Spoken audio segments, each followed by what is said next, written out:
문제를 읽습니다. 엘리야가 바알의 선지자들에게 이르되 너희는 많으니 먼저 송아지 한 마리를 택하여 잡고 너희 신의 이름을 부르라. 그러나 불을 붙이지 말라. 그들은 받은 송아지를 가져다가 잡고 아침부터 저녁까지 바알의 이름을 불러 이르되 바알이여 우리에게 응답하소서. 하나 아무 소리도 없고 아무 응답하는 자도 없고 그들이 싸우니 정오에 이르러는 엘리야가 그들을 조롱하여 이르되 큰 소리로 부르라. 그는 신인즉 묵상하고 있는지 혹은 그가 잠깐 나갔는지 혹은 그가 길을 행하는지 혹은 그가 잠이 들어서 깨워야 할 것인지 하며 이에 그들이 큰 소리로 부르고 그들의 귀를 따라 피가 흐르기까지 칼로 창으로 그들의 몸을 상하게 하니라. 다 같이 읽습니다. 이같이 하여 정오가 지났고 그들이 미친 듯이 저녁 소재드릴 때까지 이르렀으나 아무 소리도 없고 응답하는 자나 돌아가는 자가 아무도 없더라. 아멘. 이 시간 이상열 목사님 나오셔서 말씀 전하실 때 그런애 되시기 바랍니다. 창세기 1장에 보면은 천지 창조에 대한 내용이 나옵니다. 우리가 잘 아는 대로 하나님은 첫째 날에 빛을 창조하신 후 빛과 어두움을 나누시면서 빛을 낮이라 부르셨고 어두움을 밤이라고 부르셨습니다. 그런데 낮의 특징은 밝다는 것이고 밤의 특징은 캄캄하여 모든 것이 잘 보이지 않는다는 것입니다. 그래서 사람들은 살아가면서 당하는 고난의 때를 밤에 비유하기도 합니다. 역사에서도 마찬가지입니다. 고통스럽고 암울한 때를 암흑시대라고 부릅니다. 예를 들어 중세시대를 교회의 암흑시대라고 하는 것과 같습니다. 구약 성경에 나타난 이스라엘의 역사를 보더라도 크게 다르지 않음을 발견할 수 있습니다. 밝았던 때가 있었는가 하면 어두웠던 때도 있었습니다. 이스라엘 역사에서 가장 밝았던 때는 다윗의 시대였고 가장 어두웠던 시대는 혼합주의가 극심하였던 아합의 시대였다고 할 수 있을 것입니다. 난세가 영웅을 낳는다는 말이 있습니다. 어려울 때에 뛰어난 인물이 나온다는 말입니다. 엘리야가 바로 그런 인물이었습니다. 가장 어두웠던 때에 활동하였던 엘리야의 사역은 매우 동적이었고 극적이었습니다. 그래서 엘리야를 어두운 시대에 샛별같이 나타나 불과 같이 살았던 선지자라고 합니다. 자, 그러면 먼저 열왕기상 16장 31절에서 33절에 기록된 아합의 범죄에 대하여 살펴봅니다. 첫째, 아합은 느밧의 아들 여로보암의 죄를 따라 행하는 것을 오히려 가볍게 여겼다고 합니다.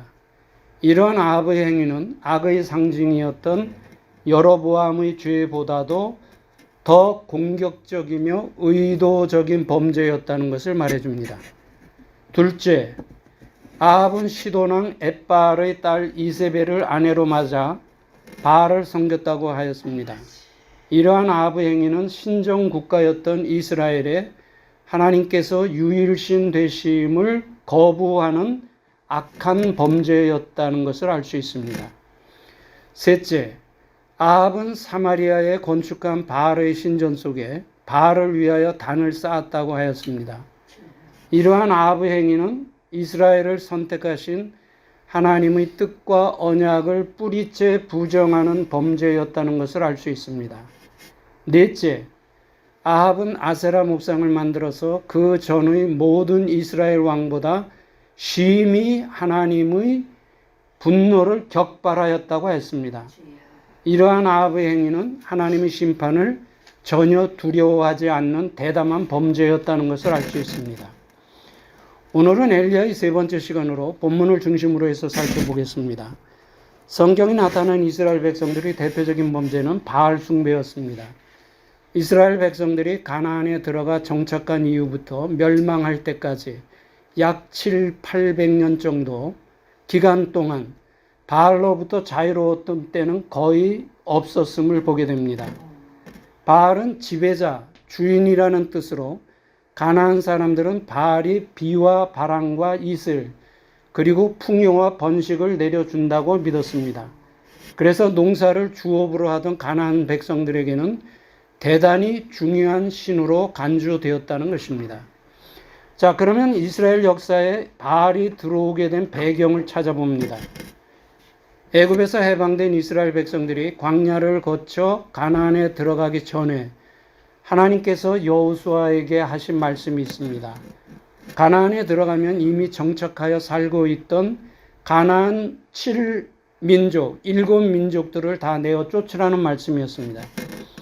이러한 말씀은 하나님께서 선택하신 하나님의 백성들로 하여금 이방 백성들의 죄에 빠지지 않게 하시려는 일종의 보호 조치였음을 볼 수 있습니다. 자, 그런데 여호수아는 하나님의 말씀에 온전히 순종하지 못합니다. 그래서 이스라엘 백성들의 여호와 신앙에 가나안 백성들의 바알 신앙이 함께 섞이면서 소위 혼합주의가 시작되게 됩니다. 이렇게 시작된 혼합주의는 아합의 때에 와서 절정을 이루게 됩니다. 이러한 죄악의 상황을 만든 또 다른 원인이 하나 있는데 그것은 아합과 사악한 우상 숭배자 이세벨과의 정략적인 결혼이었다는 겁니다. 이들의 정략적인 결혼은 정치와 경제와 외교적으로는 나라를 풍요롭게 만들었지만 이보다 더 중요한 영적으로는 가장 밑바닥까지 떨어지게 만들었던 것을 보게 됩니다. 이스라엘 역사에서 솔로몬 이후 시대에 가장 풍요를 누렸던 시대가 어느 시대냐면 아합 시대입니다. 이 정략적인 결혼을 통해서 정치적으로, 경제적으로, 외교적으로는 굉장한 풍요의 시대를 맞이했지만 영적으로는 가장 밑바닥에 떨어지게 되었다는 겁니다. 계시록 2장 20절에 보면은 이세벨에 대해서 이렇게 말합니다. 이스라엘을 타락시켜 멸망으로 끌고 간 악의 상징, 이렇게 표현이 되어 있을 정도입니다. 하나님이 대리자였던 이스라엘의 왕이 철저한 바알 숭배자와 결혼을 했다는 것 자체가 심각한 타락의 모습이라는 것을 볼 수가 있습니다. 어떤 사람들은 가나안 7민족을 다 쫓아내라고 하신 하나님의 말씀은 하나님의 성품에 맞지 않는 너무나도 비상식적이고 비윤리적인 말씀이라고 비난합니다. 자, 이런 비난에 대하여 분명하게 정리해주는 바울의 말을 들어봅니다. 로마서 9장 20절. 이 사람아, 내가 누구이기에 감히 하나님께 반문하느냐? 지음을 받은 물건이 지은 자에게 어찌 나를 이같이 만들었느냐 말하겠느냐. 이 말은 피조물인 인간이 창조주이신 하나님께서 하시는 일에 대하여 이렇다 저렇다 판단할 수도 없고 판단해서도 안 된다는 것입니다. 다시 말하면 상대적인 피조물이 절대적인 창조주의 뜻에 대하여 판단한다는 것 자체가 무지이며 교만의 죄를 범하는 것임을 알 수 있다는 겁니다. 자, 우리가 신앙생활을 하면서 반드시 기억해야 될 두 가지 사실이 있습니다. 이것이 정리가 안 되면은 신앙생활이 굉장히 혼란스러워집니다. 첫째는 하나님의 말씀인 성경은 정확무오한 하나님의 말씀으로 1.1획의 오류도 없다는 사실입니다. 성경은 정확무오한 하나님의 말씀으로 1.1획의 오류도 없다는 겁니다. 성경을 읽다가 이해가 되지 않는 구절이 있을 수 있습니다. 그러나 그것은 시대와 문화의 차이에서 오는 해석상의 문제이거나 자기 믿음이 그 말씀을 이해할 수 있을 만큼 잘하지 못했기 때문이지 잘못 기록되었기 때문에 오류가 이해가 안 된다는 것은 아니라는 겁니다. 자, 두 번째 기억해야 될 것이 있습니다. 하나님은 거룩하시고 선하시고 완전하십니다. 하나님은 거룩하시고 선하시고 완전하십니다. 그러므로 하나님이 하시는 모든 일도 거룩하고 선하고 완전합니다. 그래서 그 하나님께서 내게 복을 주셔도 그 복은 거룩하고 선하고 완전한 것이고 그 하나님께서 내게 고난을 주셔도 그 고난은 거룩하고 선하고 완전하다는 고백이 있어야 된다는 말입니다. 이 두 가지가 확실하게 정리가 되지 않으면은 신앙생활을 해나갈 때 당하는 상황에 따라 우리 신앙이 굉장히 혼란스러워진다는 겁니다. 자, 그렇기 때문에 거룩하고 선하고 완전하신 하나님께서 가나안 백성들을 쫓아내라고 하신 말씀도 거룩하고 선하고 완전한 말씀으로 받아들여야 한다는 겁니다. 여기에 토를 달 필요도 없고 토를 달아서도 안 된다는 거예요. 하나님께서 이스라엘 땅에 3년 반 동안 비를 주시지 않아 초목은 타들어가고 사람들과 짐승들까지 극심한 굶주림과 기갈로 고난을 당하고 있었습니다. 인간이 당하는 고난의 원인이 전부 죄 때문이라고 말할 수는 없지만 아합 당시의 가뭄은 분명히 죄에 대한 하나님의 징계였습니다. 자, 그런데 아합은 하나님 앞에 엎드려 회개한 것이 아니라 하나님이 선지자들을 죽이는 일을 조금도 두려움 없이 행하였다는 사실입니다. 이러한 행위는 하나님께 대한 노골적인 대적 행위입니다. 우리는 여기에서 악의 두 가지 특징을 볼 수가 있습니다. 첫째 특징은 악은 선이 나타날 때 더 악해진다는 사실이에요.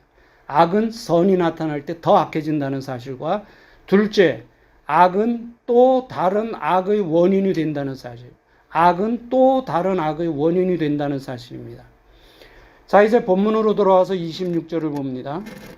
그들이 받은 송아지를 가져다가 잡고 아침부터 낮까지 바알의 이름을 불러 이르되 바알이여 우리에게 응답하소서 하나 아무 소리도 없고 아무 응답하는 자도 없으므로 그들이 그 쌓은 제단 주위에서 뛰놀더라.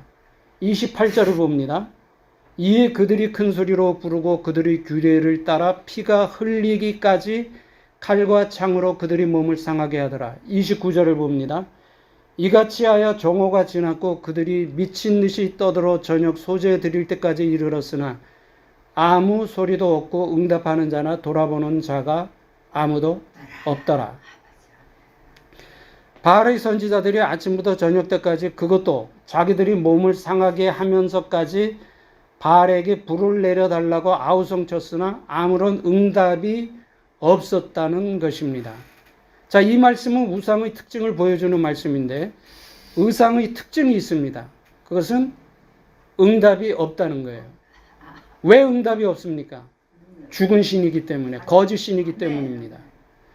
거짓 신이며 죽은 우상에 대한 말씀을 들어봅니다. 사사기 6장 25절 그날 밤에 여호와께서 기드온에게 이르시되 내 아버지에게 있는 바알의 제단은 헐며 그 곁의 아세라 상을 찢고 이사야 41장 29절 보라 그들은 다 헛되며 그들의 행사는 다 허무하며 그들이 부어 만든 우상들은 바람이요 공허한 것뿐이니라.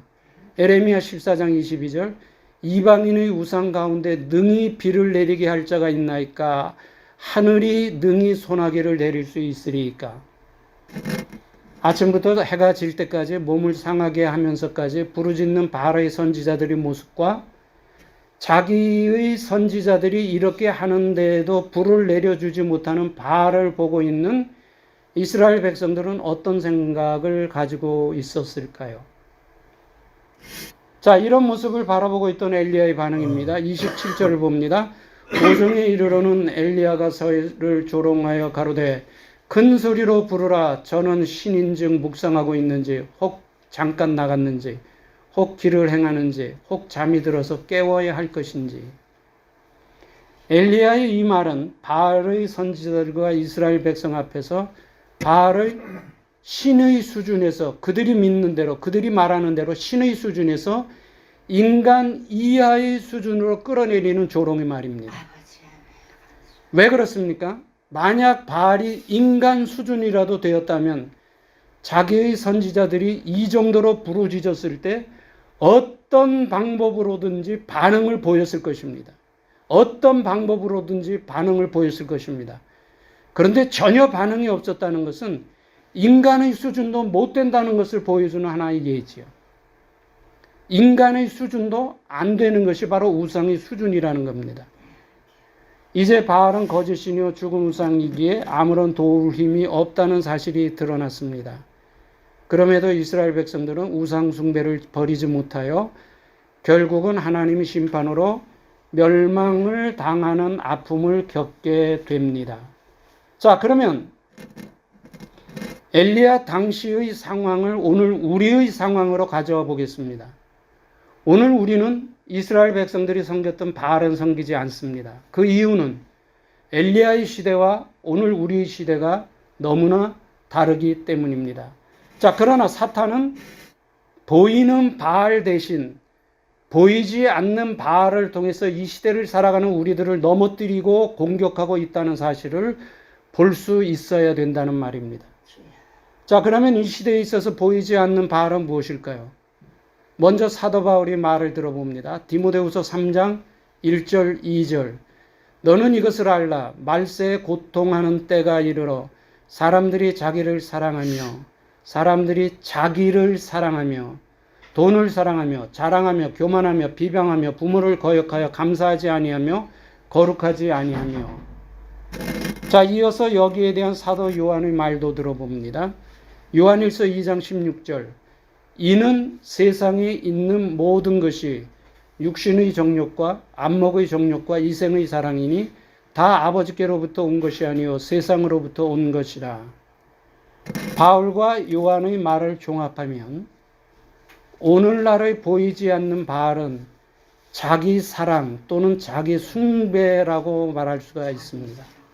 오늘날의 보이지 않는 바알은 자기 사랑과 자기 숭배, 그리고 이러한 잘못된 생각에서 나오는 모든 것이라고 할 수가 있습니다. 자기 사랑 또는 자기 숭배란 자기를 우상화하는 행동입니다. 자기 자신을 자기도 모르는 사이에 우상화한다는 거예요. 그렇기 때문에 자기 우상화에서 나오는 모든 생각과 말과 행동은 당연히 보이지 않는 바알이 될 수 있다는 사실입니다. 어떤 사람이 이런 말을 하는 걸 들었습니다. 나는 내 자신을 믿는다. I believe in myself. 그것도 아주 당당하게 말하는 것을 보았어요. 물론 이 말이 자기의 삶에 대하여 자기의 선택과 책임이 중요하다는 뜻이라면 동의할 수가 있습니다. 그러나 신앙의 관점에 들어가 보면 문제는 달라진다는 거예요. 이 세상에서 자기 자신을 믿을 수 있을 만큼 완전한 사람은 한 사람도 없기 때문입니다. 자, 그런데 자기 자신을 믿는다는 것 자체가 또 다른 죄와 교만의 모습이라는 것을 알 수가 있습니다.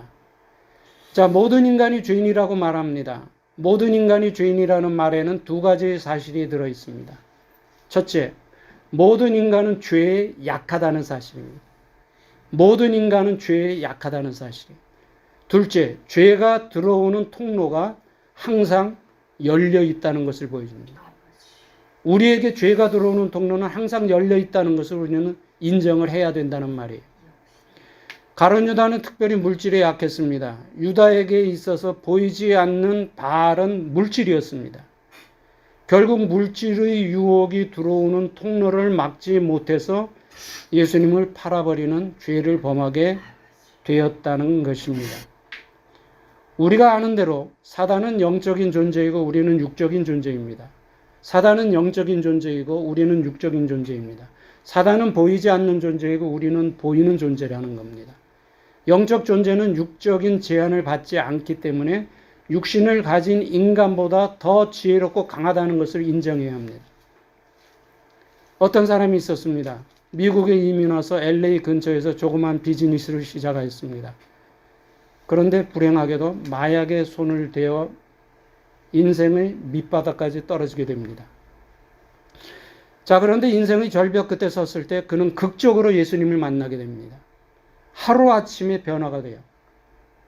제가 보았을 때도 놀라울 정도로 하루아침에 변화가 돼요. 완전히 술, 마약, 담배 이런 거를 어저께까지 했던 거를 끊어버리고 오늘 새 사람이 되더라고요.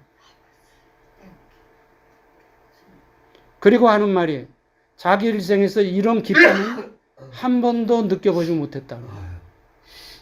지금까지 살면서 이런 기쁨은 한 번도 느껴보지 못했습니다. 그리고서 계속해서 하는 말이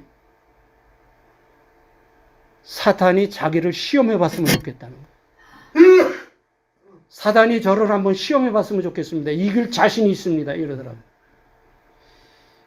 그래서 제가 그랬어요. 그런 말을 함부로 하는 게 아니다. 그런 말을 하는 게 아니다. 그런 말을 주고받은 다음 날 아침에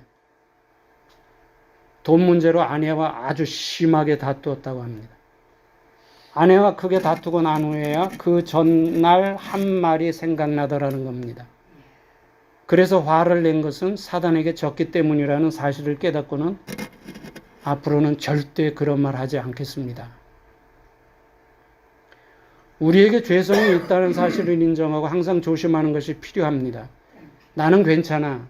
이 정도는 괜찮겠지라고 생각하는 것은 굉장히 위험한 발상이라는 겁니다. 바울은 고린도후서 13장 5절에서 믿음 안에 있는지 자신을 돌아보라고 권면하고 있습니다. 이 말씀과 같이 우리 삶 속에 보이지 않는 바알이 들어오지 못하도록 철저하게 자신을 돌아보고 관리하고 통제해야 합니다.